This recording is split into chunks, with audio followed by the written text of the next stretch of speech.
This painting, called Anguish by August Friedrich Schenk, might be the saddest painting ever made.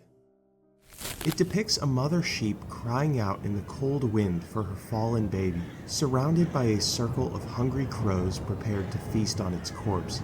It's an incredibly moving image, but in fact, there are dozens of paintings just like this one, all created in the same stretch of the 1800s. But why did so many artists create so many sad paintings of animals in states of grief? This era, which I'll call the mourning animal movement, lasted from around the 1820s to the 1890s.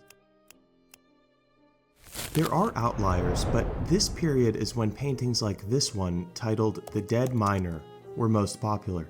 It's difficult to nail down exactly why this type of painting was so popular in this time, and the artists who created these works were not connected by one common ancestry, nationality, or training. But a few international trends of the time might offer a clue. For one, the 19th century was a time of rapid and often reckless business development. Novel manufacturing processes made creating and transporting goods faster than ever before.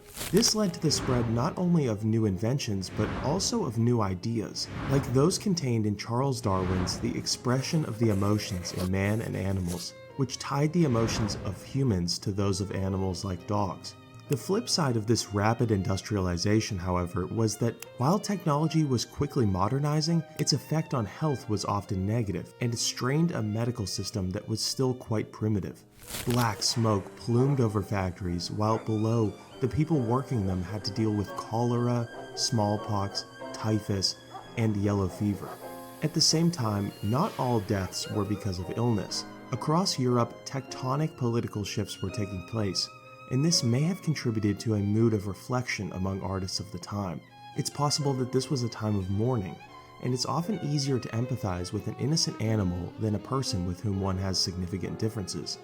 Take Napoleon, who was responsible for deaths in the millions, reflecting on the sadness of a single dog whose master was killed in a battle over which he had presided. Perhaps it was the spirit of the time and the place that affected me, but I assure you no occurrence of any of my other battlefields impressed me so keenly. I halted on my tour to gaze on the spectacle and to reflect on its meaning. This soldier, I realized, must have had friends at home and in his regiment, yet he lay there deserted by all except his dog. I had looked on, unmoved, at battles which decided the future of nations. Tearless, I had given orders which brought death to thousands.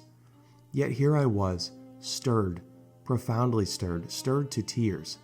And by what? By the grief of one dog. The man who painted Anguish and its sister painting, The Orphan, which reverses the scene, was private, and his inspirations have mostly been lost to time. But this work, and work in the decades preceding it, show a culture wrestling with grief and uncertainty about its direction on the irreversible pathway to the modern world.